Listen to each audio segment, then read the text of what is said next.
¿Cuál es la pregunta fundamental que guía al texto de Robert Redeker? ¿Debería alegrarnos el hecho de que vamos a morir, el hecho de tener límites, el que seamos finitos? Ahí al respecto nos va a rescatar la visión del nihilismo socrático, ¿no? Ahí nos diría: Sócrates, el filósofo, en el momento del morir, experimenta esa confianza de encontrar allá, una vez muerto, una felicidad incomparablemente más grande de la que podemos encontrar en la vida terrenal. ¿Por qué se trata de un nihilismo socrático? De lo que se trata fundamentalmente es, digamos, una promesa, ¿no? Es decir, hay un más allá en el cual podemos vivir de una mejor manera, muy distinta a todas las peripecias que pasamos en esta vida terrenal, ¿no? Digamos, muy cercano a la idea del cristianismo. Hay un cielo al que podemos acceder, en el cual todo el sufrimiento que llevamos tiene un sentido, porque tendremos una mejor vida el día de mañana, ¿no? Entonces, lo que vemos es que la generalidad de las personas, usualmente lo que tendrán a hacer es a huir de la muerte o a retrasarla en la mayor medida de lo posible, ¿no?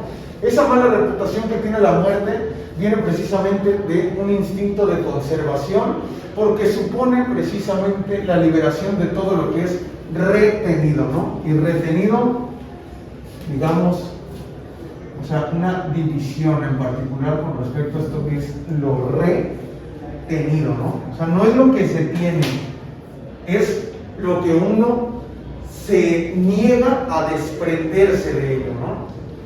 Es decir, no es lo mismo, puede ser el dinero, pueden ser cualidades en específico, o puede ser la misma familia, ¿no? Los vínculos, cuestiones a las cuales tenemos miedo de perder. Entonces, en este sentido, lo que nos va a mencionar este Robert Redeker es que hay una culpabilidad judeocristiana en la construcción del concepto de la muerte, ¿no? La muerte en el judeocristianismo es un castigo, ¿no? Eso ya lo habíamos visto, ¿no? Ya lo tenemos perfectamente claro de por qué es un castigo, ¿no? Entonces, en este sentido, digamos que la muerte como concepto en el judeocristianismo se va a construir a partir de una falta eterna, ¿no? Esta falta eterna que se origina en el pecado original, de lo que ya habíamos hablado anteriormente, ¿no? Entonces, digamos, es una falta que seguimos cometiendo todo el tiempo sin haber hecho nada en realidad, ¿no? De lo que habíamos hablado. O sea, el pecado original, digamos, se hereda, no es que se imite. Hay una falencia, hay un vacío que está permanentemente en la construcción del ser humano, ¿no? Entonces, el ser constituido como falta es precisamente a partir de un apartado inconsciente, ¿no? Ese apartado inconsciente de aquello que me falta o que nos falta como humanidad es precisamente lo que va a reforzar la noción de una repulsión por la muerte, ¿no? Entonces, en particular lo que encontramos dentro de nuestra época actual es que a partir del asesinato de Dios generaremos una suerte de rechazo de la muerte fuera del campo de la conciencia y de la vida colectiva, ¿no? Llevar a cabo este proceso va a suponer entonces una forma de negación a través de una búsqueda de inmortalidad biotecnológica, ¿no? ¿A qué se refieren con eso? O sea, digamos, ¿cómo era que vivían, por ejemplo, la gente que estaba lisiada anteriormente? O sea, anteriormente me refiero a tiempos pensémoslo siquiera en la Edad Media, ¿no? Por ejemplo. Pues por ejemplo tenían no solo pocas oportunidades, sino que se les consideraban incluso personas incompletas o incapaces de todo. Entonces tenían y socialmente pues estaban casi sin ser consideradas, no veían capacidad, y pues tenían una poca calidad de vida, ¿no? muy baja. Una calidad de vida muy baja, sí, pero en particular, digamos, o sea, la suerte de prótesis que se utilizaba en aquellos tiempos era, si acaso, la pata de palo, ¿no? O sea, la pata de palo. A día de hoy las prótesis han evolucionado a tal nivel que ya, o sea, estaba viendo el otro día Shark Tank, ¿no? Por ejemplo, ¿no? Shark Tank, o sea, la prótesis que ya puede mover por su propio cerebro y que básicamente cumple las mismas que una mano perfectamente normal y corriente, ¿no? Esa es una forma de inmortalidad de la biotecnología. Ahora, si ustedes han visto, por ejemplo, Black Mirror, ¿alguien ha visto Black Mirror o están conscientes de qué se trata Black Mirror? Porque Black Mirror es una serie que lleva a cabo, digamos, algunos eventos distópicos, ¿no? En Black Mirror hay algo que es a lo que se está acercando ahora, por ejemplo, Elon Musk con la idea del Neuralink, ¿no? Es decir, ser capaces de poner la conciencia, de almacenar la conciencia en una suerte de servidor o de un cierto número de servidores que pueda, digamos, consolidar la experiencia humana dentro de datos informáticos. Es decir, que una vez que el cuerpo muera, la mente persista, ¿no? Entonces, esa es esta forma que vamos a tener en la modernidad de rechazar la muerte, de mostrar nuestra repulsión hacia la muerte y de entonces bregar por una negación de la muerte, ¿ok? Entonces, de ahí nos dirá, esta mala reputación lleva a rechazar la muerte por fuera del campo de la conciencia y de la vida colectivas, incluso a negarla mediante un inmortalismo biotecnológico.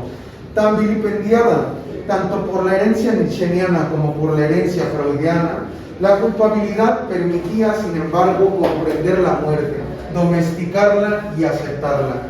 Permitía acogerla. El escándalo de la muerte recaía sobre el difunto. La muerte tenía un sentido, mi falta, ¿no? Es decir, a ver, el escándalo de la muerte recaía sobre el difunto. La muerte tenía un sentido, mi falta. A ver, ¿cómo se trata esto? Aquí me voy a ir un poquito a Freud para tratar de explicárselo, ¿no? ¿Cómo sucedía, por ejemplo, bueno, más bien, cómo sucede esto en las tribus, en los textos freudianos, que son de inicios del siglo pasado, se refieren a ello como los aborígenes australianos, ¿no? ¿Cómo conviven ellos con la muerte? Una vez que uno de los miembros de la tribu muere, ¿qué es lo que se le hace? Bueno, se le sepulta como a todos y tal, ¿no? Pero hay una serie de situaciones que también ocurren en el proceso. Por ejemplo, dejar de nombrar a la persona que murió. O sea, su nombre queda olvidado, ¿no? Entonces, si esa persona que murió tenía un nombre que se asemejaba a una cosa, por ejemplo, digamos, hermano Silla, murió hermano Silla. Ahora la silla ya no va a poder llamarse Silla. Vamos a tener que cambiarle el nombre por cualquier otra cosa. Y así se genera una mutación con respecto al nombre, una marginación lingüística, si se le quiere ver de esta manera. Otra de las situaciones que ocurría es que, por ejemplo, toda la familia, es decir, por ejemplo, ¿no? Digamos, en la casa muere el padre de familia, ¿no? Queda la mujer viuda y quedan los hijos. ¿Qué es lo que sucede? Todas esas personas que se encuentran en duelo, mientras se encuentren en el proceso de duelo, son marginados de la sociedad. No se le quiere tener nada que ver con ellos, ¿no? Se les recluye en su hogar o en algún lugar sagrado especial. ¿Qué quiere decir eso? La sociedad en su generalidad no quiere nada que ver con la muerte, es asqueroso, ¿no? Porque ¿cuál es el miedo que se tiene con respecto a esa situación? Que venga el espíritu demoníaco de estas seres que han muerto y acosen a esas otras personas que siguen con vida. Ahí es lo que se refiere con esta situación. La culpabilidad permite comprender la muerte, domesticarla y aceptarla, acogerla. El escándalo de la muerte recaía sobre el difunto. Es decir, todo el hecho de la muerte recae sobre ese cadáver que ahora está enterrado, ¿sí? La muerte tenía un sentido. ¿Cuál es el sentido? Mi falta. O sea, esa persona que ahora falta y que su falta, digamos, rige sobre la serie de personas que compartían un vínculo familiar con él, así era como se constituía el sentido. En la modernidad lo que vamos a encontrar es que esa dimensión ya no es visualizable. Tenemos que hacer algo más. Entonces, ¿qué es lo que va a caracterizar en particular a nuestra era? Que hay un cese de sorpresa por la muerte, ¿no? A lo que tendemos a hacer es entonces a olvidarla y a ocultarla en la mayor medida de lo posible, ¿no? Es entonces donde se hace necesario un cuestionamiento con respecto al texto, ¿no? ¿Es lo mismo morir que partir o son cosas distintas? Hago pregunta para ustedes. ¿Partir en qué sentido? ¿Tipo como que te vas de viaje o algo así? O sea, ¿Qué significa partir? pues partir es de que te vas del lugar en donde estás. Y la muerte es como el dejar de existir completamente en cualquier otro lugar. Ok, entonces la muerte sería el partir. A ver, Es que ahorita que estamos mencionando esto, recuerdo en cadáveres compuestos que no tienen nombre en ninguna lengua y justamente están como divididos en dos partes. que muere, o sea, como líricamente, y muerte, o sea, que no se puede mencionar. Lingüísticamente. Líricamente. Líricamente, en poesía. Pero, ajá. Y que, o sea, parte, pero como trascendente. Es que no sabía cómo explicarlo. O sea, la parte, no, pero vas bien. Ajá, exacto, ¿no? O sea, eso está enlazado con lo que dice Rubén, ¿no? O sea, el partir es la noción trascendente de la muerte, pero el morir es un acto o es un hecho lingüístico, digámoslo de esa manera.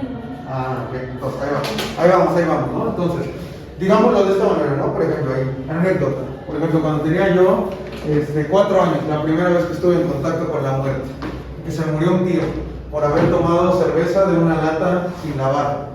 Una bacteria por la lata. Entonces laven sus cervezas cuando se pongan a tomar de ella, porque si no se pueden morir, ¿eh? Eso es 100% real, no fake. Por la rata de orina, ¿no? Sí, la orina de la rata se trae bacterias muy fuertes. Ajá, de eso se murió mi tío, ¿no? Pero bueno, entonces, la situación es que cuando llego yo, por ejemplo, al hospital con mi familia, todo esto, pues tenía yo 4 años, ¿no? No tenía idea de que estaba matando. Pero entonces, la única pregunta que yo le tenía para mi mamá era, ¿cuándo voy a poder ver a mi tío? No, es que tu tío ya no está con nosotros, y está en el cielo, ahora está con Dios, y la mamá me agarró el papá y me dice, tu tío está muerto, no lo vas a volver a ver. ¿No lo vas a volver a ver? Y un niño de 4 años que dijo, bueno, está bien. Sí, no me puse a llorar, fue como, ok, pues yo tengo que esperarlo. Pero es que ese es el primer contacto con la muerte que tienes, ¿no? Entonces, por eso es que hay una ignorancia en cuanto a la forma de interpretar cuál es el caso. Pero también porque eso tu papá te lo dijo, porque tenías que tener ese No, exactamente, ese es el contacto con la muerte que es necesario para el ser humano, para ser humanizado por la muerte y su dimensión lingüística, ¿no? Entonces, en esta lógica, eso es lo que vamos a ver en diferencia con respecto a esto, ¿no? ¿Cuál es el propósito de este texto como tal? Quiere despertar en nosotros el sentimiento de desesperación y tragedia que han sido olvidadas por la cultura moderna, ¿no? La emoción de estos dos sentimientos es lo que construye una forma de deshumanización, ¿no? ¿De qué se trata esta tentativa de deshumanización? De crear seres humanos que viven despreocupados por la noción de tragedia, despreocupados completamente de la noción de una desesperación, ¿no? Es decir, se trata también en sí misma de la muerte, de la angustia, ¿no? De dejar de sentir y dejar de recordar que nos vamos a morir, básicamente. Entonces, aquí nos recuerda la cita de Tocqueville, ¿no? Que Tocqueville lo van a leer el siguiente semestre de todos modos, entonces no se preocupen por eso, ¿no? Pero nos dice Tocqueville, la democracia es aquel sistema político que nos libra de la molestia de pensar y el trabajo de vivir. Eso es lo que vamos a hacer. Recuperar la molestia de pensar y el trabajo de vivir, fundamentalmente. Entonces, a partir de esta situación, nos va a decir, la muerte se compone de una triple paradoja. Es la cosa más trivial y más misteriosa, ¿no? ¿Qué quiere decir que sea la cosa más misteriosa? Que tiene un lado invisible. Hay algo que no vemos. Hay algo que no sabemos, que ignoramos fundamentalmente de la muerte, y que esa parte que no sabemos es literalmente la dimensión de la nada. Es decir, no somos capaces de saber, ¿no? O sea, no solo que seamos ignorantes, es que no somos capaces de saber. Entonces, la segunda parte es lo más personal, pero también es anónimo, ¿no? ¿Por qué? Porque se trata de una ley de cada vida. Es una ley, ¿no? Todo lo que vive tiene que morir. Al mismo tiempo, es lo más personal. ¿Por qué? Porque nadie puede morir en su lugar, ¿no? Tu muerte te pertenece única y exclusivamente a ti. Nadie más va a morir en tu lugar. Pero también es anónimo porque cuando, digamos, se dice que cuando yo muero, el uno muere, el cuerpo muere, ¿no? ¿Dónde está esa distancia entre yo y mi cuerpo? ¿Yo soy mi cuerpo o soy algo más que mi cuerpo? ¿Dónde está esa parte que falta del cadáver? ¿Dónde está ese nombre que queda hueco una vez que el cadáver está postrado? Esa es la parte que se refiere. Número 3. Es lo más repugnante, pero también es lo más fascinante. La fascinación se compone a sí misma del misterio que nos trae la muerte consigo misma, ¿no? Entonces nos dirá, ¿cuál es el sentido de la muerte, no?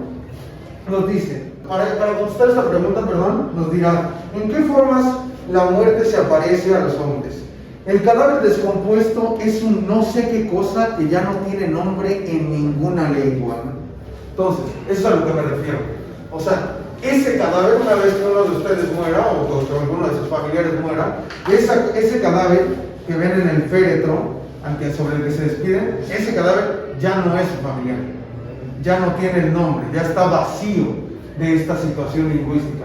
Podemos llorar y toda la situación, pero digamos, la muerte le corresponde en su dimensión simbólica a los vivos. El muerto ya está desprovisto de aquella dinámica, ¿no? Entonces, por ese sentido, es que dentro de la muerte lo que encontraremos es un horror doble. Hay un horror para el alma, es decir, que comprende la dimensión de la inteligencia. ¿Por qué? Porque la muerte resulta absurda y escandalosa. Y hay un horror para el cuerpo, es indecible, ¿no? No podemos nombrarlo.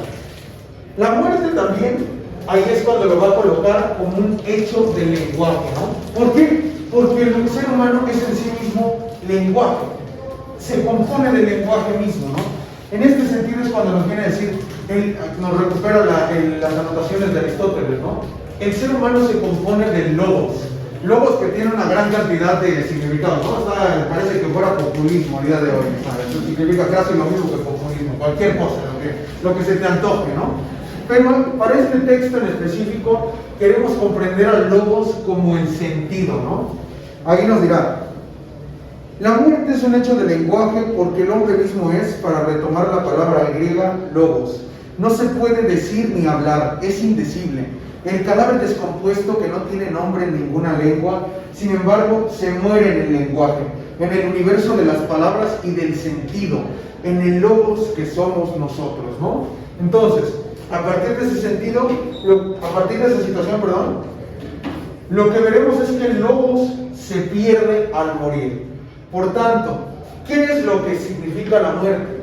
Es el miedo a perder el sentido, ¿no? Hay un pavor que tenemos al vacío de sentido. En esta situación lo que vemos es que hay este horror, este miedo, se presenta por una angustia de lenguaje ante todo lo que se encuentra fuera de él, ¿no? Lo que va a buscar entonces es tratar de recubrir ese vacío a través de máscaras y símbolos, ¿no? Ahí es precisamente donde encontramos la actividad de los espiritistas. ¿Sí saben quiénes son los espiritistas o no? ¿O no les suena? ¿Nunca han tenido cercanía con esa situación? Bien, o sea, por ejemplo, Francisco de Madero era espiritista. Gran cuestión, ¿no? Gran detalle ahí al respecto.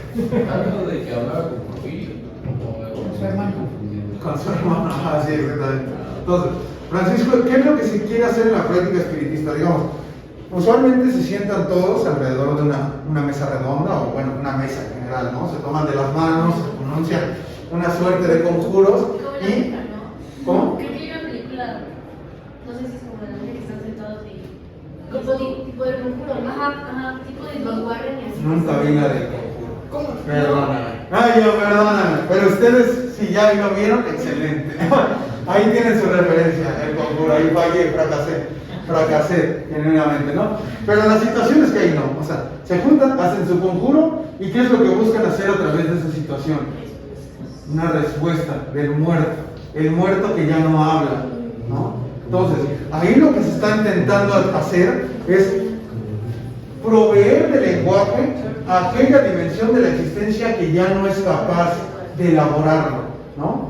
Entonces, a partir de esa situación, lo que vamos a ver en particular es que, digamos, el animal no conoce la muerte, ¿no? No tiene conciencia de ella, excepto hasta al día de hoy que ya... Yo cada vez que hablo de los animales siempre les digo, yo ya guardo mis ciertas reservas al respecto de la actividad que tienen los animales, porque cada vez demuestran que están más cerca de nosotros de lo que queremos, ¿no? Pero digamos, en esta, incluso si seguimos aceptando esa misma situación, la muerte del animal, o sea, la de las ballenas, que era lo que les decía, ¿no? Que ya se pueden llevar luto y toda esta situación, su muerte no sería idéntica a la de nosotros. ¿Por qué? Porque su lenguaje es el del canto, ¿no? Y entonces, en esa situación diríamos que la dinámica sigue siendo exactamente la misma que la de los seres humanos. Digamos, la muerte se da en la dimensión del lenguaje. En esta situación lo que vemos es que Si en el animal la muerte se da en silencio, en el ser humano se dará con escándalo, ¿no? Y se le nombrará. Entonces, entre el perecer y el morir, la barrera que los separa es un océano gigantesco al que se le va a dar el nombre de el lenguaje, ¿no? Entonces, ¿sí vamos bien, no? ¿Hasta ahorita vamos bien? Bien. Entonces, a partir de esa situación, ¿no? Nos dirá, ¿de qué se trata la simbolización, no? Porque esta es la parte importante de lo que hablábamos por acá. La simbolización es una ilusión sobre el saber de algo, ¿no? Pero los símbolos que se elaboran sobre la muerte, por otra parte, se construyen desde la ignorancia, desde el espanto que nos produce el efectivamente no saber nada al respecto de la muerte, fundamentalmente, ¿no?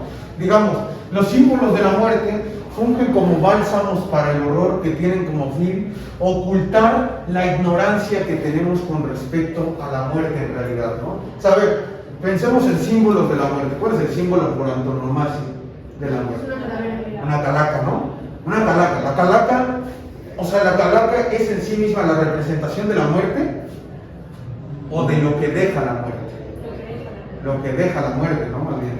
O sea, a través de ese símbolo en el cual representamos la ignorancia que tenemos por conocer realmente lo que es la muerte, sino que simplemente la representamos por lo que la materia nos provee, ¿no? Entonces, a partir de esa situación diremos, aquel animal que tiene logos, es decir, que tiene sentido, anticipará su muerte, ¿no? Este es un apartado que nos recupera sobre Heidegger, ¿no? Nos dice, Heidegger al respecto nos dice en Ser y Tiempo, la anticipación abre a la existencia algo como su posibilidad más extrema, el renunciamiento a sí misma.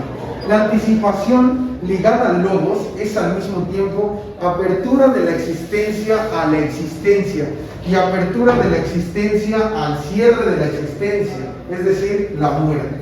El uno cualquiera rehuye de la muerte. Esta huida hace inauténtica su existencia. Quien anticipa adelantándose a su muerte sin provocarla, eleva su existencia a la autenticidad, ¿no? A ver, ¿sí se entendió algo de eso o nada? Nada, nada. ¿Alguien entendió algo? O lo voy desglosando, a ver. Voy, palabra por palabra. Bueno, yo tengo como una idea. Dale. O sea, lo que yo entendí era como que el ser humano implícitamente tiene como la certeza de que su existencia no es infinita. Ajá. Que en algún punto sabe, dentro de lo más profundo de su ser, que puede morir, ¿no? Y cómo tal vez la misma humanidad tiene como muy marcada en la cultura que la muerte es algo que no puede como Pero que no podemos Ajá, excluir. no puede. Es un destino, pues. No, sí, sí, sí, sí. Ok. Sí, o no. ¿Algo más? Va por ahí, va por ahí. Y no hay otra parte que nos Y falta. también, igual ligando a la liberación, la idea de prepararse como para eso es y el tema de elevar la existencia es que justamente cuando no solo aceptas que ese destino es impostergable, sino que precisamente puedes prepararte para ello, ¿no? O sea, ya sea que sepas qué puedes dejar, o por ejemplo el tema de la herencia, o de que todo lo que tienes no precisamente te lo vas a llevar, y de que, pues, no sé, el tema de que seas consciente de ello te autentifica como un ser vivo, ¿no? O sea, Exactamente, ¿no? A ver, mira, voy en esto. La anticipación abre a la existencia algo como su posibilidad más extrema, el renunciamiento a sí misma. Es decir, la anticipación de la muerte abre a la vida, o sea, la existencia que es la vida, abre a la vida algo como su posibilidad más extrema, es decir, renunciar a la vida misma. Si me estoy anticipando a mi muerte, es porque sé que en algún momento tengo que renunciar a estar vivo, ¿no? Quiera o no. Luego, la anticipación ligada al logos, es decir, la anticipación ligada al sentido, es al mismo tiempo apertura de la existencia a la existencia y apertura de la existencia al cierre de la existencia. Es decir, apertura de la existencia a la vida y apertura de la existencia al cese de la existencia, la muerte. Es decir, una vez que estoy anticipando el hecho que voy a morir, es cuando genuinamente empiezo a vivir. ¿Por qué? Porque ya he adquirido la autoconciencia del hecho mismo de que voy a morir. En tener conciencia de mi propia finitud es ahora sí cuando puedo visualizarme como una vida, una existencia auténtica. ¿Por qué es auténtica? Porque el ser humano es el único animal entonces que corre hacia la muerte sin provocarla. ¿Sí? O sea, no es la búsqueda del suicidio, sino la búsqueda de sentido en la vida. ¿Vaya? Sí se entendió así, ¿no? Es como lo de Memento Mori, de que recuerda que vas a morir y el disfrutar cada momento de tu vida y todo eso. Exactamente. Exactamente. Entonces, no necesariamente con la lógica de disfrutar cada momento de tu vida, ¿no? Pero tenerlo presente. Tenerlo presente, ¿sabes? Recuerda lo que dicen en el Club de la Pelea, cuando amenazan al guardia, de que lo van a asesinar, y le dice el otro, ¿pero qué estás loco? Acabas de amenazar a alguien. Y le dice, pero piensa en lo que va a hacer mañana. Que va a dormir mejor que nunca en su vida, va a disfrutar que el desayuno más dulce que haya comido, y va a poder vivir un día soleado cada día de manera auténtica y única, ¿no? O sea, recibir como no necesitas decirle nada. Es lo mismo que pasa con muchos los enfermos de cáncer, ¿no? Cuando ya están desahuciados, que ahí es cuando auténticamente dicen, es que estoy viviendo como nunca antes, y ahora es cuando me siento más vivo que nunca, cuando estoy completamente consciente del hecho de que me voy a morir. Entonces, a partir de esa situación lo que vamos a ver es que el animal con lobos es un ser que va al encuentro de la muerte, que es distinto a ser un ser que debe morir, ¿no? En este sentido, la muerte la visualizará como una posibilidad de cada segundo de su existencia, ¿no? ¿Qué sentido tiene la muerte? Es lo contrario al sentido, chicos. La muerte es lo contrario a lo que tiene sentido. La muerte va a ser asimilada como injusta y absurda, ¿no? Entonces, para precisamente dotarla de sentido, es que va a estar rodeada de símbolos, de cultos y de ritos, ¿no? El símbolo de la muerte proviene de nosotros mismos ante el horror de la ausencia de un signo, ¿no? Lo que una vez que simbolizamos, y si caemos en esta misma dinámica en la que nos vemos inmersos en la modernidad de hoy, que es la situación de la desimbolización, eso es lo que precisamente Redeker asimila como el eclipse de la muerte, ¿no? Es la nada. Ahí es donde nos encontramos la nada. ¿Y qué es la nada? Trata de imaginar la nada. No hay nada, literalmente. O sea, la nada es tautológica, necesariamente. Es decir, se define a sí misma. De hecho, pues técnicamente es imposible pensar en la nada en sí mismo, porque, o sea, incluso si intento pensar en la nada, puedo pensar en una pantalla completamente negra y aún así eso sigue siendo algo. Exactamente, ¿no?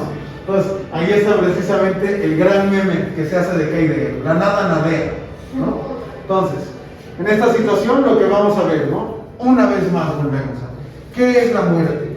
Para definir la muerte necesariamente tenemos que partir de la vida, ¿no? Porque todo lo que vive muere. Y todo lo que muere vive, ¿no? Necesariamente. Entonces, de ahí nos va a dar varias definiciones sobre qué es la vida, porque es otra de las grandes preguntas filosóficas que se ha construido, ¿no? A ver, desde Javier Bichat nos dirá, la vida es el conjunto de las funciones que resisten a la muerte.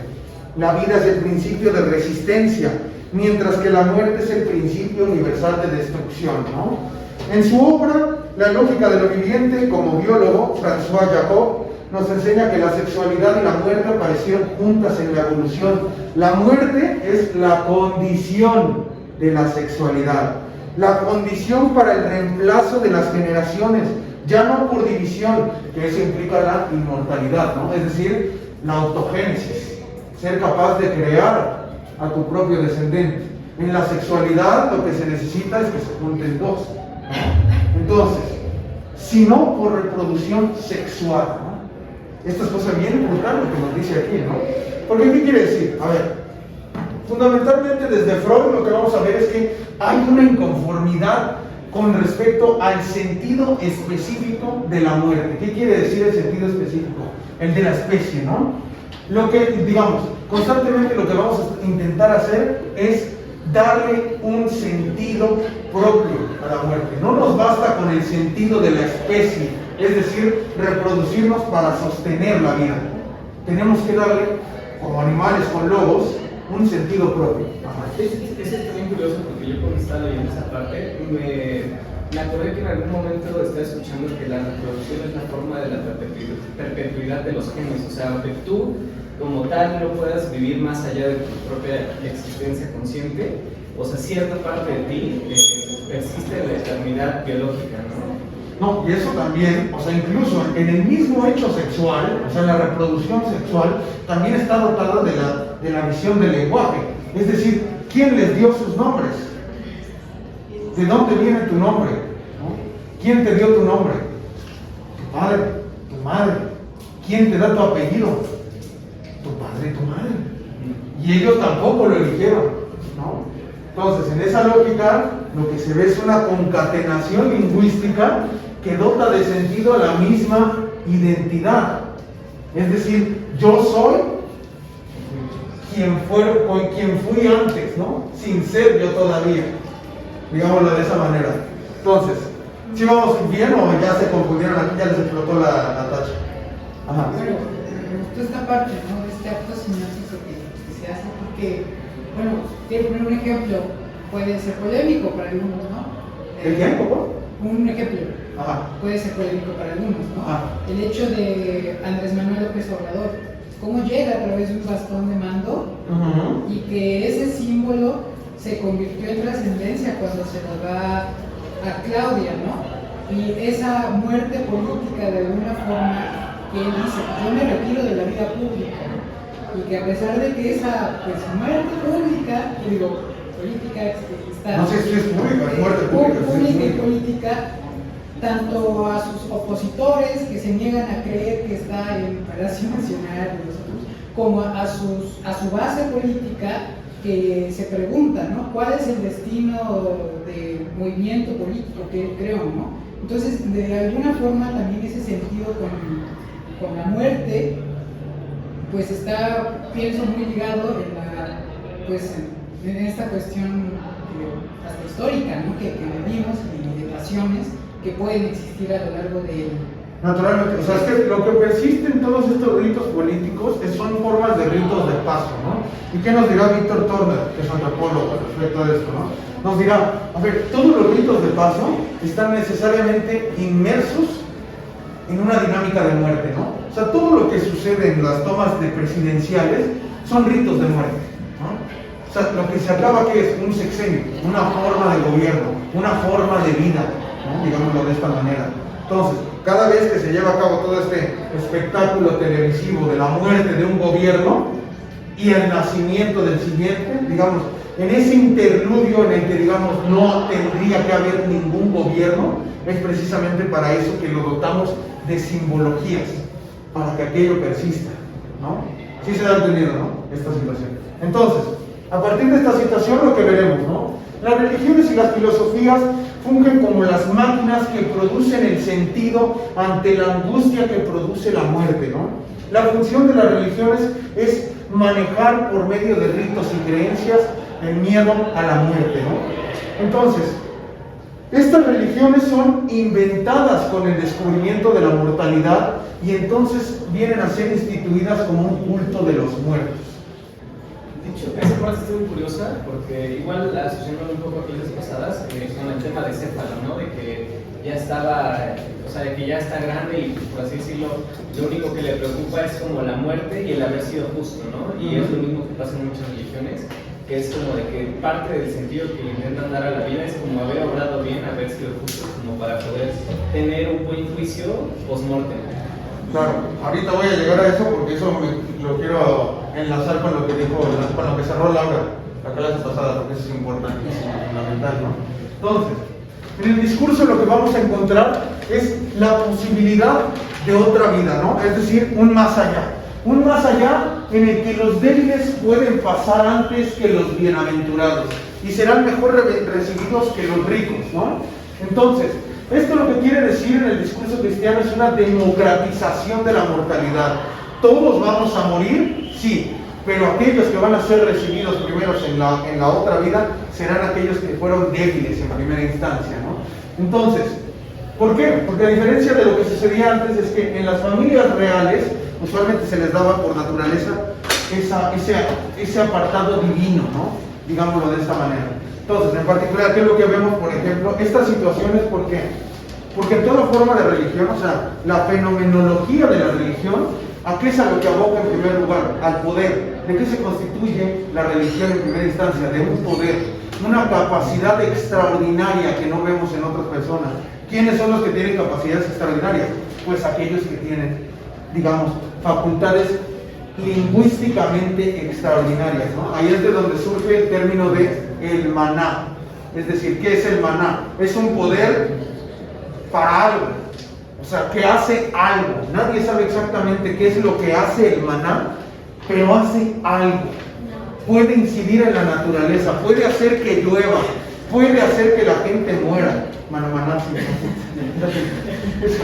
¿Qué los? En fin, ok. Entonces, lo que va a suceder en particular dentro del discurso de cristiano es que entonces los hombres van a ser semejantes a Dios, ¿no? Las tres respuestas religiosas que se van a dar a la muerte se caracterizan en primer lugar por la mente en psicosis, que yo sé que esa palabra está bastante complicada y no los culpo si nunca en su vida la habían escuchado. Antes de este libro yo tampoco.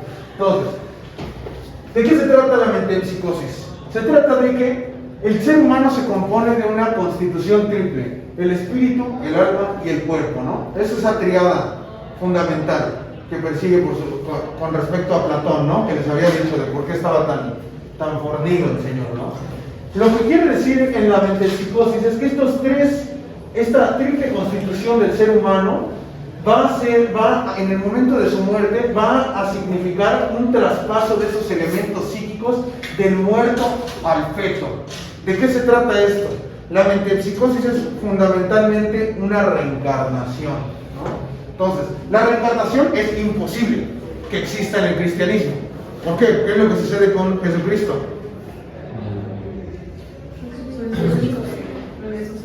Resucitó, ¿no? El único que ha resucitado, exactamente. Pero ¿qué quiere decir el hecho de la resurrección? Pues en sí es como igual que casi el reencarnar, ¿no? Renacer. No, es que no es encarnar. Tal vez es que es la misma conciencia y el mismo cuerpo.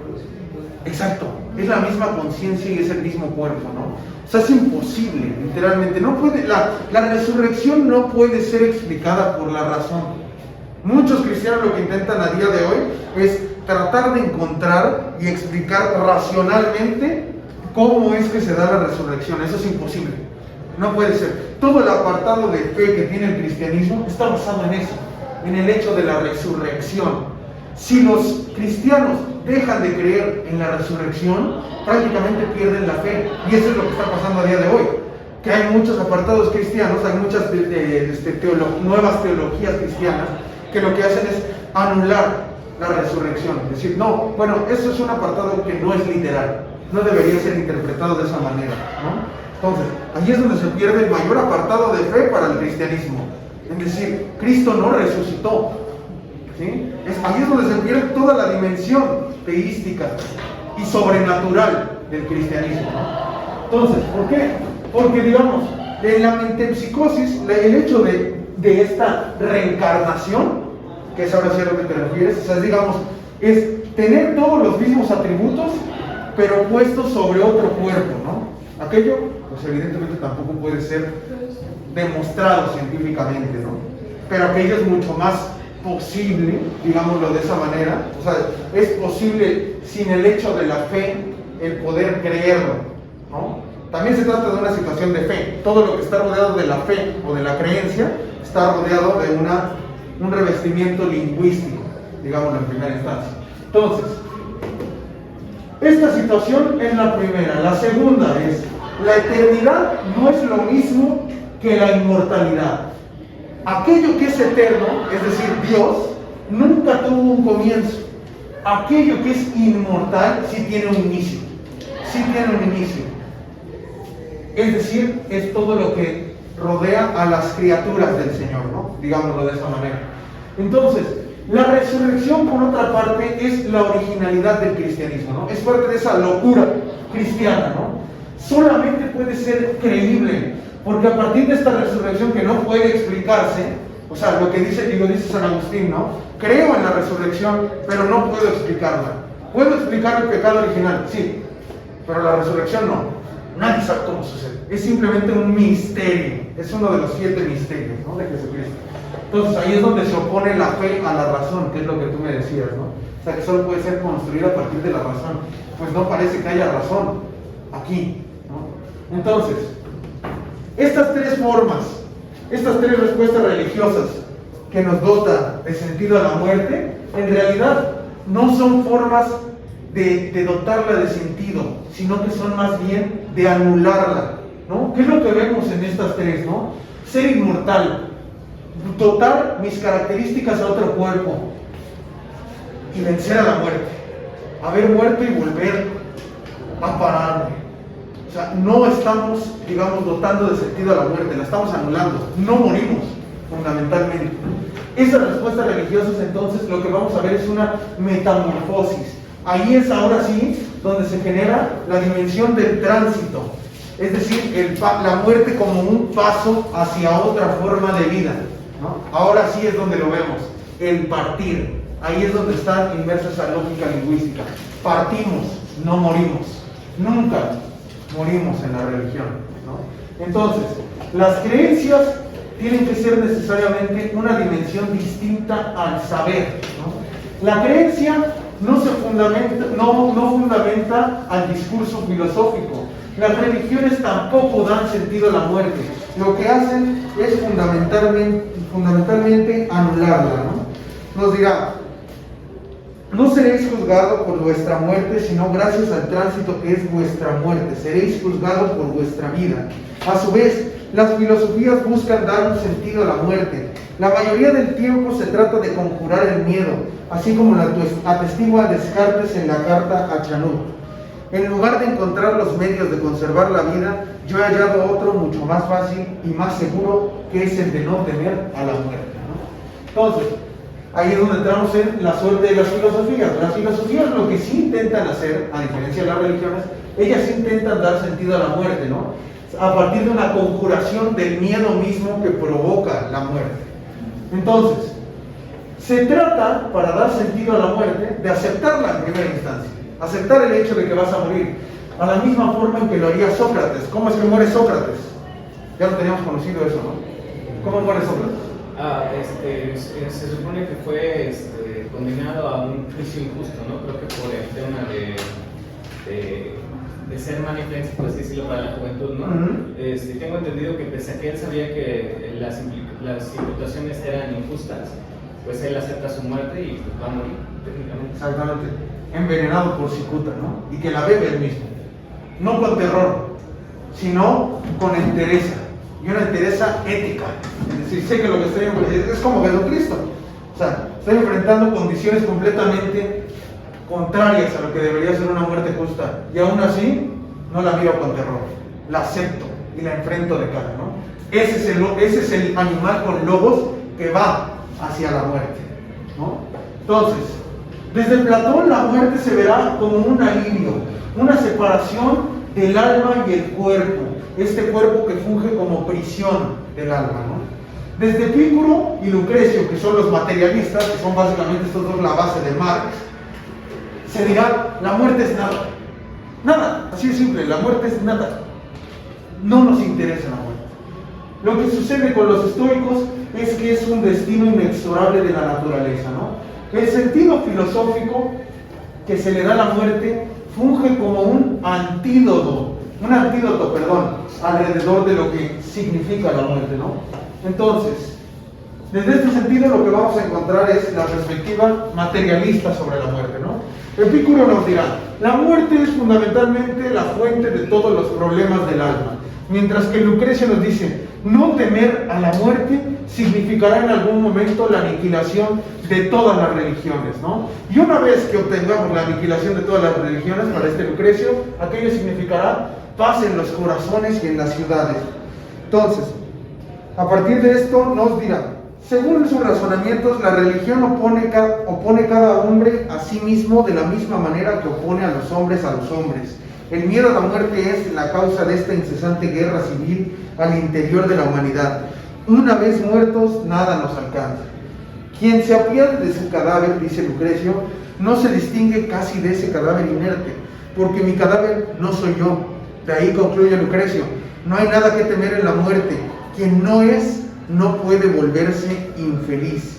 Si me olvido de la muerte, porque ya no le tengo temor, entonces viviré a imagen de quienes de la muerte no poseen ningún conocimiento, los inmortales, los dioses, ¿no? Entonces, aquí es básicamente, cuando nos olvidamos desde la posición materialista de la vida, de la posibilidad de la muerte, del hecho de la muerte, podemos vivir como los que carecen de conocimiento. ¿Quiénes son los que carecen de conocimiento? Pues los dioses, ¿no? ¿De qué se trata esta situación? De una suerte de beatificación personal a través del materialismo, ¿no? Para vivir como Dios, tengo que olvidarme de que voy a morir.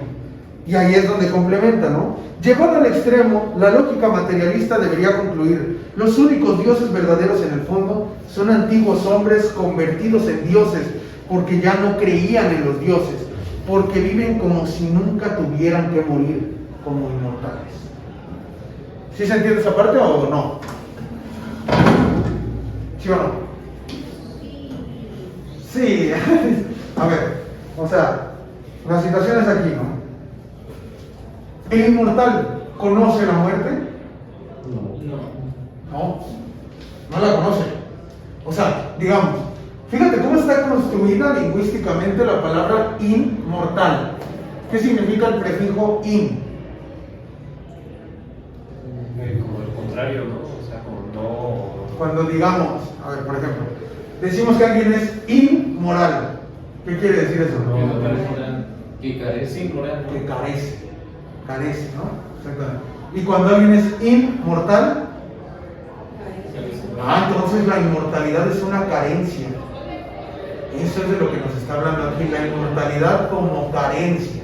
Entonces, en esta situación es carencia de esta posibilidad de muerte. A partir de eso es que nos dice, los únicos dioses verdaderos en el fondo son antiguos hombres convertidos en dioses porque ya no creían en los dioses. Es decir, los únicos dioses fundamentalmente, materialmente existentes, esa es porque estamos en la lógica materialista, son aquellos que han dejado de creer en los dioses, aquellos que han perdido la dimensión simbólica de la muerte. ¿Sí? O sea que el apremio del miedo a la muerte espiritualmente los vuelve inmortales. ¿En un sentido? Exactamente. O sea, porque vive, pero digamos, es una pretensión, vivir como si no fuera a morir. Ahí está la palabra mágica, como si.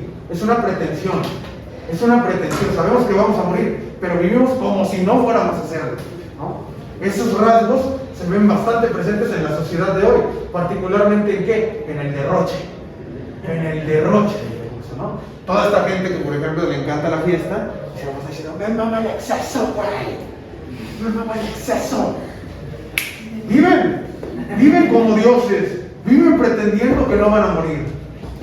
Los que ¿No? acumulan, los que acumulan la misma riqueza, la acumulan como si fuera a ser suya el resto de su Como si fuera a ser suya durante todo el tiempo, ¿no? Entonces, esta situación lo que hace, esta beatificación personal, es otra forma de anular la muerte con el fin de promover la vida.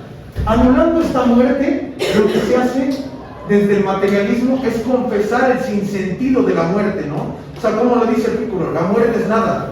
¿Qué estoy reconociendo ahí? No tiene sentido. Que no tiene sentido. Y como no le podemos dar sentido, no tiene sentido. O sea, no hay un apartado por el cual le debamos dedicarle una importancia. Es mejor dedicarle el olvido, ¿no? Entonces, pero es distinto decir que la muerte no es nada a decir no es la nada, ¿no? Porque si dijéramos esa situación, entonces tendríamos que hacer una operación ontológica, ¿no? Le estamos atribuyendo una dimensión como algo, una dimensión de ser, es decir, es un algo, ¿no? Si decimos la muerte es la nada, ahí entonces ya la muerte es algo, ¿no? Entonces, el sentido de la muerte, concluye, es aquel que le atribuya la humanidad fundamentalmente, ¿no? Pero entonces, ¿por qué nos fascinamos por la muerte? Fundamentalmente por el deseo, ¿no? Y desde el deseo nos dirá con respecto a Freud, ¿no? Freud había concebido, en Más allá del principio del placer, que el rumor de Tánatos, es decir, de la muerte, trabaja en nosotros a la manera de un topo, de manera sorda, pero tan ligado a Eros, que es el deseo, que se insinúa en todos nuestros deseos, ¿no? El erotismo, perdón. En Malestar en la cultura nos dice, la convicción que hemos adquirido de que la vida psíquica, quizás la vida nerviosa en general, está dominada por la tendencia a la reducción, a la constancia, a la supresión de la tensión interna provocada por las excitaciones. Esta convicción, decimos, constituye una de las razones más poderosas que nos hacen creer en la existencia de instintos de muerte, ¿no? A ver, ¿a qué se refiere esto? Porque aquí seguramente cuando ya se metieron en problemas y dijeron, aquí ya no estoy entendiendo absolutamente nada, ¿no? Porque este ya es lenguaje psicoanalítico. Entonces, ¿de qué se trata? Freud va a reconocer la existencia de un instinto de muerte, es decir, en toda nuestra vida psíquica lo que tendemos a hacer es a morir y a matar, las dos, ¿no? Entonces, hay una tendencia, hay una dinámica psíquica que es ambivalente, es decir, se mueven las dos esferas entre algo que está tenso, es decir, reprimido en el inconsciente, y hay algo que está ligado, ¿no? Digamos, en otras palabras, hay una emoción de hostilidad hacia las cosas que deseamos, así como hay una tendencia amorosa o tierna, por decirlo de alguna manera. Las dos cosas conviven. Entonces, a partir de esa situación, lo que persiste, digamos, de esa situación ambivalente y que es problemática, lo que persiste en medio es un deseo de disociación. Es decir, en términos muy simples para que me lo entiendan ustedes, que ese conflicto interno que llevamos dentro de nosotros no exista, y entonces expulsarlo de nosotros.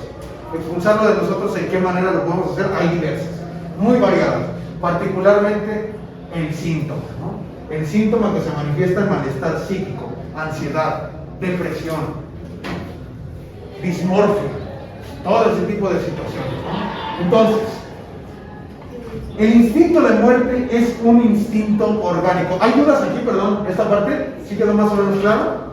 Ok. ¿Sí? Ok, entonces, el instinto de muerte es un instinto orgánico. Todos los instintos que son orgánicos, es decir, como comer, por ejemplo, como la necesidad de comer, son conservadores. ¿Qué quiere decir que sean conservadores? Que tienden a la repetición, ¿no? ¿Cuántas veces al día comemos? Como Liz, ¿no? Por ejemplo. No tengo problema, ¿no? O sea, yo como siempre en clase.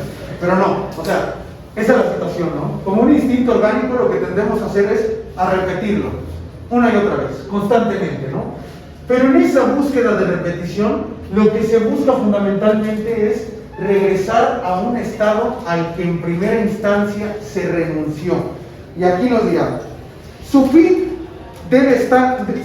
más bien debe estar representado por un estado antiguo, un estado de partida que la vida abandonó antaño y hacia el cual ella tiende a regresar por los desvíos de la evolución. Quizás solo soportamos esta historia que es nuestra vida, Eros, porque sabemos que ella terminará. Tánatos. O sea, soportamos el sufrimiento de la vida precisamente porque tenemos la seguridad de que en algún momento acabará, ¿no?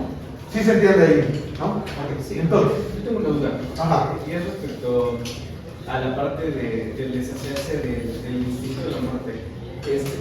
Hasta eso me parece un poco contradictorio porque, como comentaste, el instinto de la muerte es algo biológico, ¿no? Y tengo entendido que es incluso algo que va más allá del subconsciente porque es una respuesta no solo natural sino instintiva, ¿no? Por ejemplo, es algo que busca como preservar la vida, ¿no? El miedo a la muerte está profundamente tan arraigado. ¿no? Y tengo entendido que por eso hay miedos muy naturales e instintivos, como por ejemplo el miedo a las arañas. En realidad, no. Ahí sí te pongo el paréntesis, porque fundamentalmente lo que se ha encontrado a día de hoy es que el único miedo natural que existe es el miedo a caer. O sea, el miedo a la caída, ¿no? O sea, que es esta situación que hacen con todos los bebés, que es, o sea, hacen esa prueba del reflejo, ¿no? Sí. Ay, o sea, que te pasa hasta cuando estás dormido, ¿no? Y de repente sueñas que te vas a caer y ¿no? Entonces, esa situación, ese es el único natural. Todos los demás miedos, ese particularmente que es el de las arañas, las zoofobias, así llamadas, no son naturales, en realidad son completamente sociales, pero son sociales que antes, digamos, por la convivencia prehistórica que hemos tenido con aquellas situaciones y la forma en que social y lingüísticamente hemos construido el miedo alrededor de aquellas situaciones, es que ahora sí, digamos, son como aquellos legados arcaicos del lenguaje que residen dentro de nosotros, ¿no?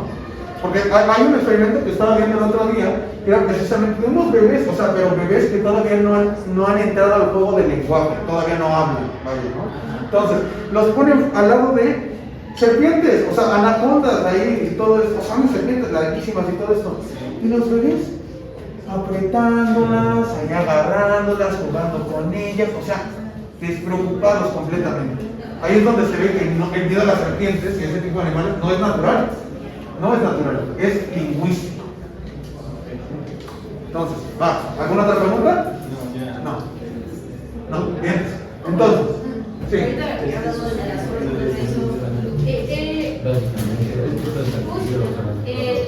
como el instinto de la sobrevivencia. Ajá. Tendría algo como que ver en esto. O sea, si nosotros sabemos que vamos a morir, porque tenemos ese instinto de querer sobrevivir. Pero aquí está la cuestión, ¿no? A ver, este saber de la muerte, o sea, el hecho de que sabemos que vamos a morir, conlleva la aceptabilidad de la vida, ¿no? Entonces, ¿dónde reside el reto de toda esta cuestión? Digamos, yo te tendría que preguntar ahí, ¿sabes que vas a morir? Sí. Sí. ¿Y aceptas la muerte?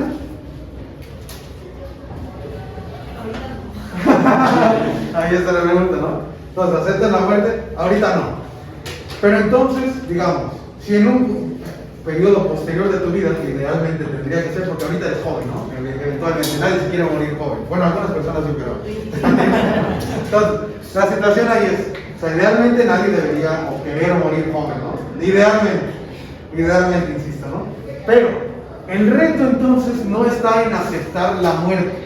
El reto está en aceptar la vida. Cualquiera puede tener el valor de decir, voy a morir. Pero ¿cuánto valor requiere decir, voy a vivir? Diablo. Entonces, ahí está la situación, ¿no? Sí se entiende esto, ¿no? Ok. De hecho, relacionado a eso, me acuerdo que en algún momento leí un poema que decía sobre eso, ¿no? Que decía que no decía que voy a morir por ti, sino que voy a vivir por ti, porque morir es fácil, ¿no? Vivir es más complicado. Ya por ahí va el poema. Ya lo vamos a Durísimo. Ya lo van ensayando bien. Excelente, muy bien. Entonces, nos dirá, los dioses griegos envidian a los mortales, ¿no? Constantemente en la mitología griega, que es lo que estábamos viendo con respecto a la crítica que hacía Sócrates, ¿no? Sobre la naturaleza divina y por qué teníamos que mutarla, ¿no? Constantemente en la mitología griega lo que estamos viendo es que los dioses griegos mutan en seres mortales, ¿no? En seres mortales como en caballos o en otros seres humanos. Particularmente dentro de la Ilíada, vemos que constantemente está hablando la voz de Afrodita a través de este Paris y ese tipo de situaciones son las que se llegan a dar, ¿no? O sea, digamos, los dioses que se apropian de los mortales, en un cierto sentido, ¿no? ¿Por qué? Porque les envidian que su vida concluye en la muerte. La de los dioses no. Esa es la situación, la condena de la inmortalidad, digámoslo de esta manera, ¿no? ¿Quién quisiera vivir para siempre? Y una vez que lo hicieras te pasaría, ¿cómo se llama la película esta del negro de que estoy cansado? Estoy cansado. La milla verde, Milagros Inesperados. Milagros Inesperados. Anda, exactamente. Con Milagros Inesperados. De ahí sale ese meme famoso de estoy cansado. Entonces, así sería Luna, ya después de ser inmortal, después de 1000 años, ya diría, estoy cansado, perdí a toda la gente que amaba, ya no soy capaz de amar. Así es. He visto tantos horrores. Entonces, ¿no? A partir de ahí lo que nos dirá, el acto sexual nos plantea una paradoja, ¿no? ¿Por qué? Porque vamos a ver presente el tánatos como un instinto de muerte frente al eros, que obedece a la dinámica del erotismo, ¿no? Ahí nos dirá, Michel Tournier evoca lo que hay de espantoso en la sexualidad, ¿no? Recordemos a Sade, ¿no? Las prácticas del Marqués de Sade. La presencia de la muerte que hace desear la muerte, La sexualidad es, según él, la presencia viva, amenazante y mortal de la especie en el seno del individuo. La muerte está en el sexo, tramando una común historia con él. Espantosa presencia, en efecto, presencia del todo y del otro en nosotros. Presencia que hace desear la muerte, ¿no? Ustedes dicen, poesía pura, no entendí nada. Ok, entonces, ¿qué es lo que sucede en el acto sexual? Ok, vamos. Voy a romper el tabú y luego ustedes lo rompen conmigo, ¿ok? Pene, vagina, testículos, vulva. Ok, ya rompí el tabú. Muy bien, les toca a ustedes romperlo. ¿Qué sucede en el acto sexual?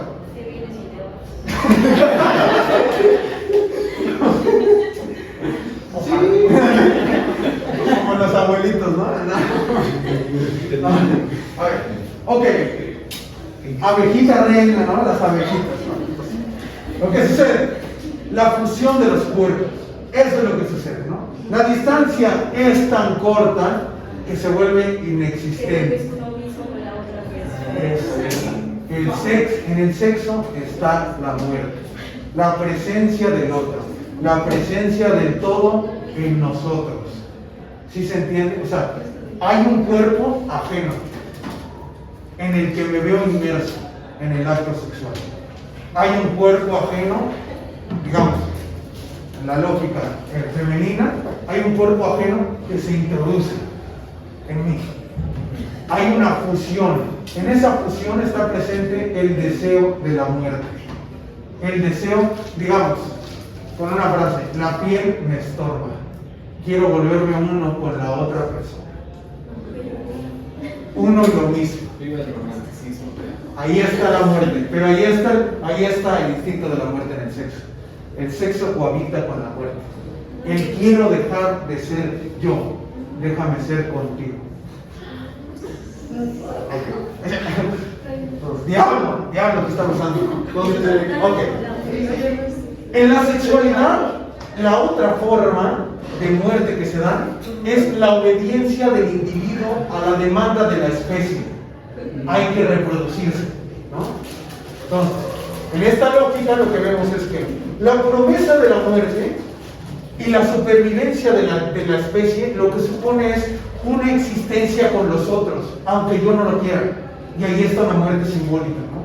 Es decir, debo reproducirme, sí. Y en ese instinto sexual está el decir, no puedo, no, o sea, por más que yo quiera existir solamente para mí mismo, no puedo. No puedo. Necesito reconocer la existencia de la otra persona. Porque en el sexo consensuado, eso es lo que sucede. Se reconoce la dimensión de la otra persona ahí presente, ¿no? Y entonces tienes que renunciar a una parte de ti. ¿Sí? Entonces ahí está la dimensión. Hay una parte de ti que tiene que renunciar necesariamente.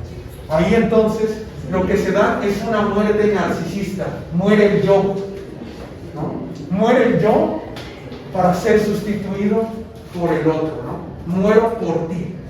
Muero para que estemos juntos en ese momento.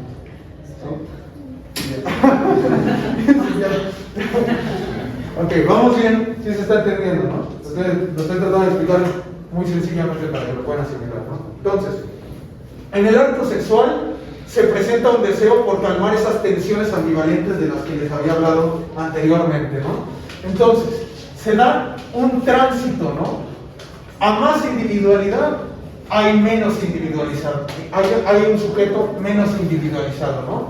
Lo que sucede entonces es que en particular nos recuerda Platón en el banquete, el mito erótico de Aristófanes, ¿no? Los dos que se vuelven uno, ¿no? Ahí es esta misma situación que les platico, ¿no? Hay un deseo de fusión presente en el deseo sexual. Eso es un deseo de muerte, fundamentalmente, ¿no? Digamos, con este deseo de fusión hay una fusión con algo que es diferente a mí mismo, ¿no? Lo que les digo, quiero dejar de ser yo, ¿no? Hay una disolución del ego en el líquido del que emerge la vida. ¿Cuál es ese líquido? El cubo. El cubo, el semen, ok. Pero antes, o sea, digamos, tenemos que irnos al origen. El líquido amniótico.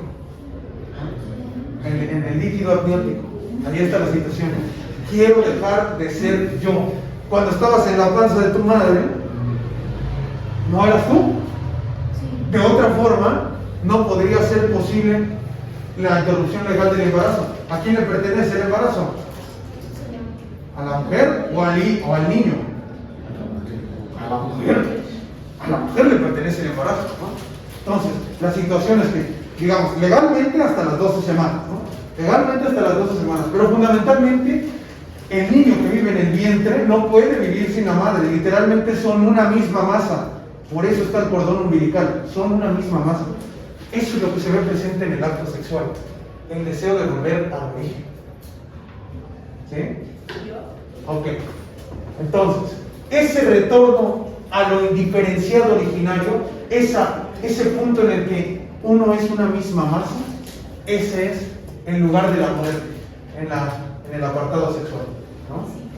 Sí, eso es lo que se ve, por ejemplo, en prácticamente todo el anime a día de hoy, ¿no? O en todo lo que tiene que ver con la conciencia colectiva. Es toda esa situación en, digamos, desprendernos de la individualidad, desprendernos del cuerpo para volver a un mismo líquido que consume a toda la humanidad. Ese líquido, ese mar primigenio, digámoslo de alguna manera, ese mar primigenio en el que consolidaba todo el conocimiento colectivo, toda la vida en común. Entonces, bien, a partir de eso nos dirá, la muerte es fundamentalmente una vista parcial sobre el universo, una ilusión que surge del nacimiento y la muerte, ¿no? Fundamentalmente se da como una forma de cambio, ¿no? Por eso es que Dios no puede morir. ¿Por qué? Porque Dios no puede cambiar.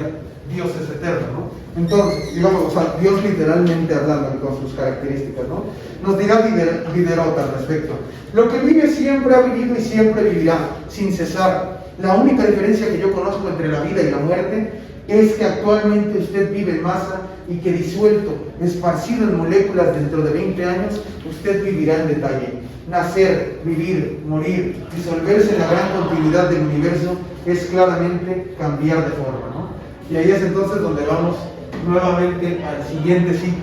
La muerte no es el fin, el término de la vida, es solo el fin de la vida individual, del compuesto de materias que somos todos. La muerte debe considerarse como el regreso al gran juego de la vida universal. Para Diderot no hay individualidad. ¿Qué quiere decir usted con sus individuos? No existe, solo existe uno solo y gran individuo, el todo. Ahí lo vemos presente esta misma situación. Otra vez el pensamiento de Diderot, ¿no? Entonces, ¿vamos bien? ¿Vamos bien? ¿Sí o no? Ok. Entonces, ¿el sentido de la muerte es únicamente social entonces? Nos dirá, vivimos una existencia objetiva, es decir, esta existencia que en este mismo momento estamos compartiendo. Esa es la existencia objetiva, ¿no? Que también es pasajera.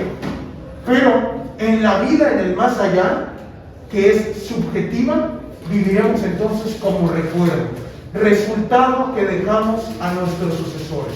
Es decir, una vez, esto que compartimos en este momento, o sea, literalmente en este momento, es una existencia objetiva.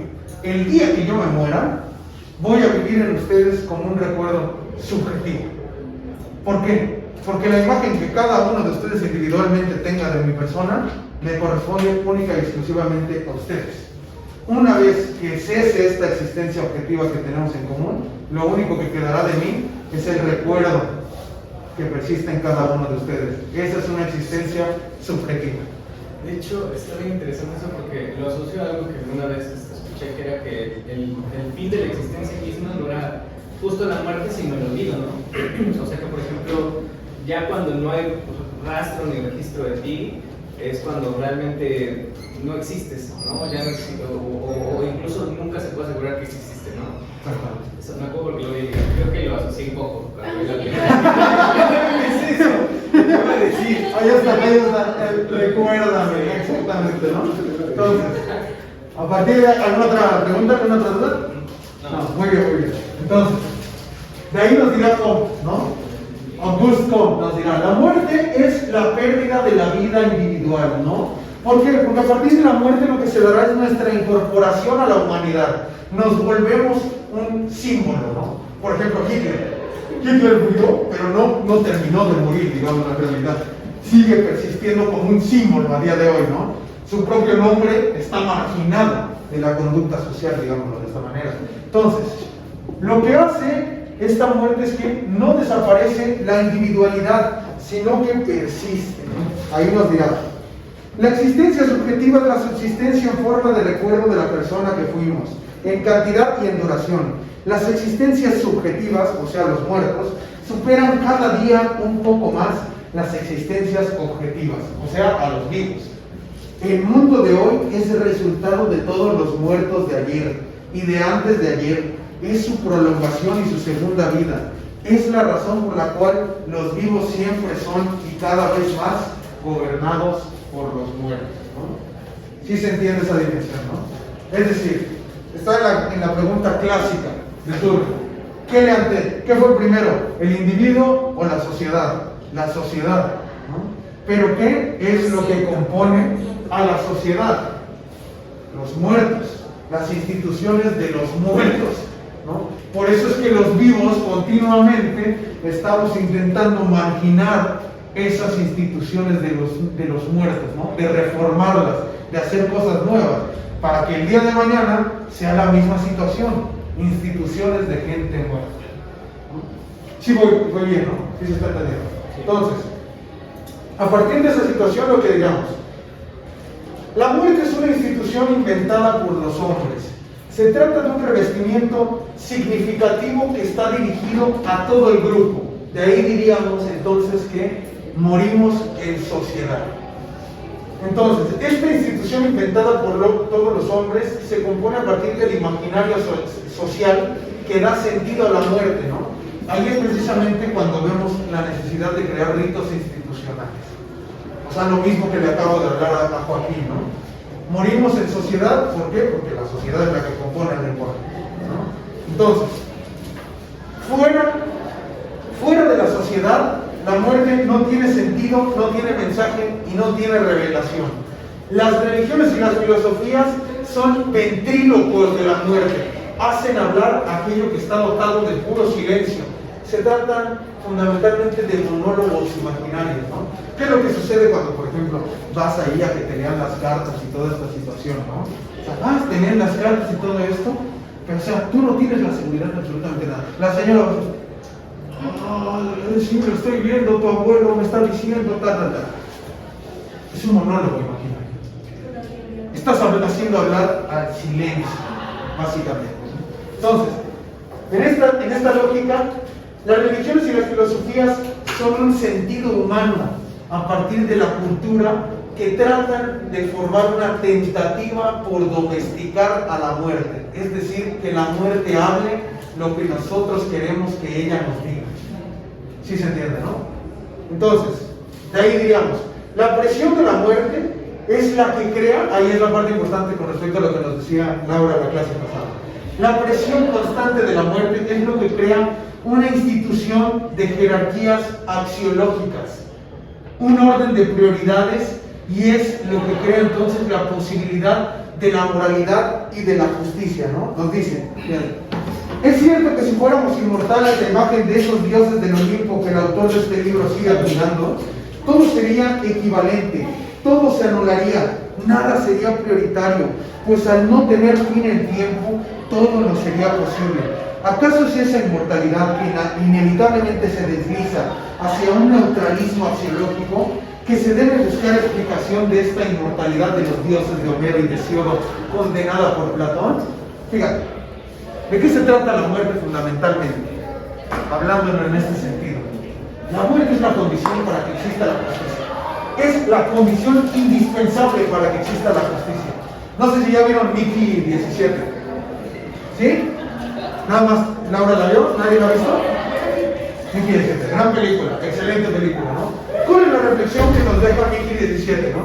Mickey 17, digamos, resumen rápido, para que lo supongas de una manera muy sencilla, ¿no? ¿Qué pasaría si ustedes pudieran ser impresos en 3D, idénticamente a como están ahorita? Continuamente, una y otra vez, ¿no? Que yo pudiera meter sus cuerpos, guardar sus memorias en un tabique e imprimir sus cuerpos una y otra vez. ¿qué es lo que me detendría objetivamente de matarlos? ¿Qué valor tiene una vida axiológicamente? Quiere decir, desde la lógica de los valores, ¿qué valor tiene una vida que no termina de cesar? Eso es lo que nos plantea Vicky 17. O sea, como hay un ser humano que no puede morir, es entonces prescindible. Su vida no vale nada. Esa es la situación que nos plantea la muerte. ¿Qué otra dimensión tendría yo? ¿Qué otra necesidad tendría yo para preocuparme por los demás si no es el conocimiento de que todos ellos van a morir? Si tuviera la certeza de que yo pudiera matar a Emiliano el día de mañana y él lo puede imprimir nuevamente, ¿por qué tendría que preocuparme por lo que le sucede a Emiliano? ¿Por qué tendría que justificarle sus faltas? Porque tendría que esperar a la mañana para matarse. ¿Por qué tendría que recibirle los trabajos tarde, no? O algo por el estilo. No tendría por qué. No tendría absolutamente nada que me detenga de hacer lo que se me dé la gana con una persona que no puede morir. Es decir, ahí mismo es donde encontramos el argumento del rechazo a la perfección y a Dios mismo, ¿no? ¿Por qué? Porque simplemente Dios nos resulta aborrecible, prescindible, digámoslo. Por eso es que ha habido una cantidad impresionante de religiones. Y Dios, el nombre de Dios en sí mismo, reside como un misterio. Dios se llama Dios.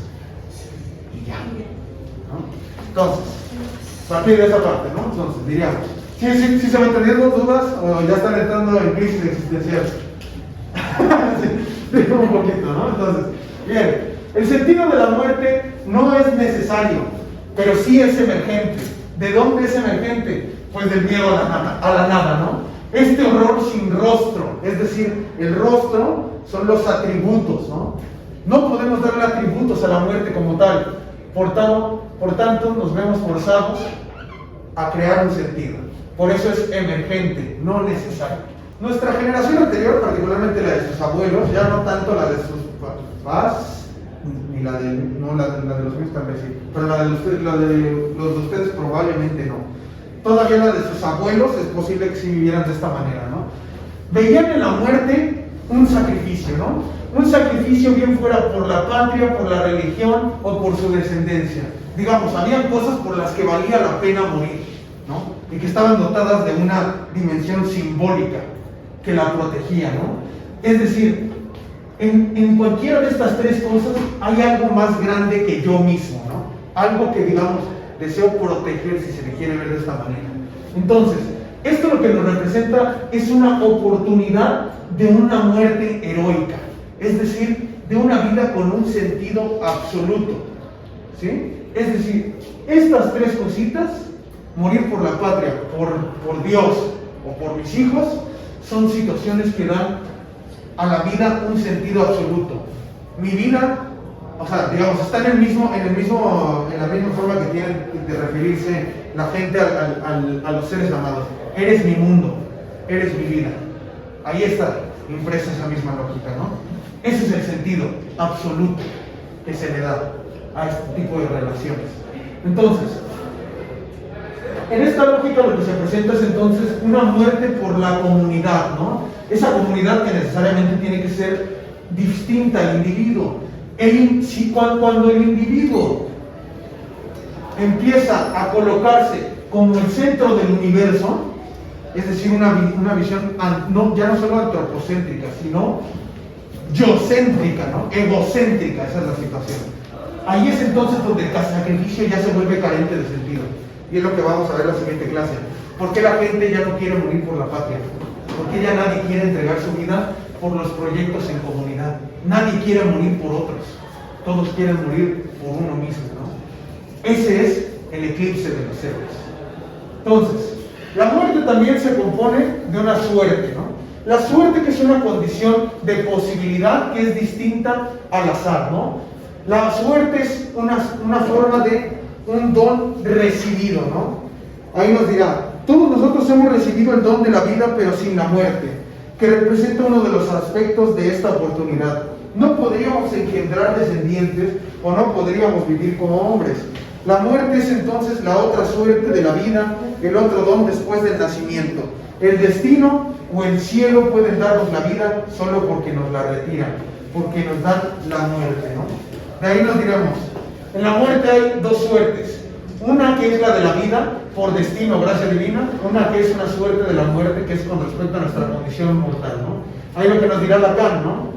Lo que sucede con la muerte es que es un destino disfrazado de fe, ¿no? Eso es lo que hace aceptable la vida, en saber que vamos a morir fundamentalmente, ¿no? Esta oportunidad de muerte es lo que hace que la condena no sea insoportable, ¿no?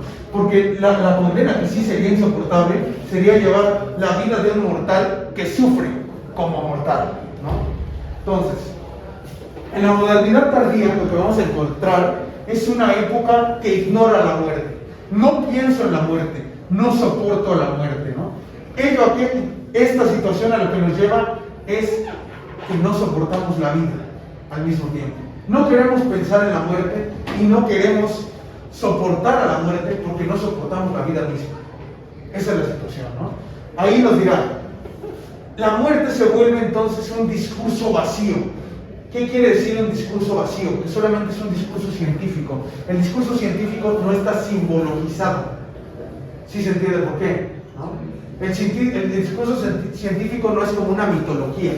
No está cargada de símbolos, de metáforas, de juegos de palabras, digamos, del metalenguaje. El discurso científico describe únicamente lo que es la muerte y le da un espacio específico en el cual convivir. La morgue, los crematorios, esos son sus lugares.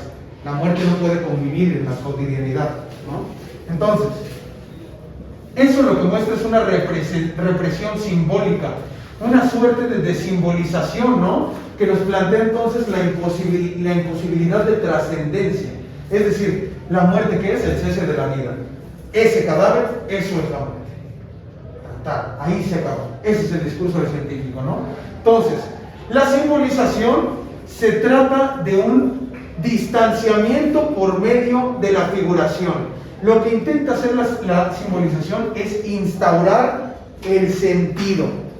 De ahí nos dirá. Ahora bien, las imágenes de hoy son aquellas que nos sumergen, a menudo modeladas por la industria del entretenimiento y de la información, o sea, la industria del embrutecimiento. Dan vida a una dictadura de la emoción. Aquellas imágenes que nos sumergen son aquellas que desean abolir cualquier instancia, lo contrario de lo que haría la pintura o el arte figurativo, que destruyen la posibilidad de lo simbólico, ¿no? Es decir, cuando tú ves la imagen, no ves un símbolo, es un retrato, digamos, de lo real.